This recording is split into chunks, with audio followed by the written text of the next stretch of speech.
হরে Krishna everyone.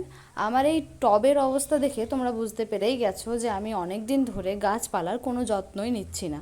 হ্যাঁ, সত্যি বলতে আমার কাছে এখন একদম টাইম নেই, কিন্তু তার সত্ত্বেও এই গাছের অবস্থা যেহেতু খুবই খারাপ হয়ে গেছে, আর এই সময়টা হচ্ছে খুবই একটা গুরুত্বপূর্ণ সময় কাটিং লাগানোর জন্য, তাই ভাবলাম যে একটু সময় বের করে না হয় এই গাছের আজকে কিছু একটা করতে হবে। কারণ গাছটা দেখো পুরোপুরি কেমন নেতিয়ে পড়েছে, কারণ গাছের নিচের অংশটা অনেকটা অংশই পচে গেছে।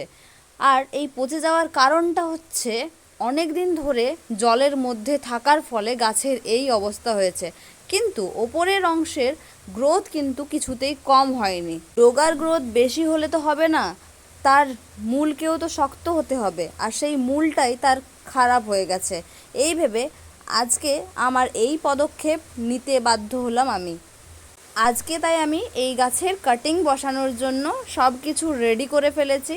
আর দেখো আমি এতগুলো কাটিংও বের করে নিয়েছি। আই থিঙ্ক জানি না কতগুলো বেরোবে, এর থেকে কতগুলো চারা হবে তৈরি, কিন্তু তোমরা টবের মধ্যে যে দুটো গাছ দেখতে পেলে ওগুলো কিন্তু আমি কাটিংয়ে পুঁতে দিয়েছিলাম। সত্যি কথা বলতে এই যে তোমরা চন্দ্রমল্লিকার গাছ দেখছো, চন্দ্রমল্লিকার গাছ কিন্তু পার্টিকুলার যে এই সিজনেই কাটিং লাগাতে হয় তার কোনো কথা নয়, যে কোনো টাইমে তার কাটিং হয়েই যায়। 5-6টা কাটিং লাগিয়ে দিলে তার থেকে তো 2-3টে গাছ হয়েই যাবে এমনিতেই। আমি তা আগেই করে দেখেছি, সেটা কিন্তু সাকসেস হয়ই হয়। এই গাছের কোনো নির্দিষ্ট টাইম নেই, কিন্তু এখন যেহেতু কাটিং বসানোর খুবই উপযুক্ত টাইম, তাই ভাবলাম সব্বার মতো আমিও কিছু কাটিং বসিয়ে দিই।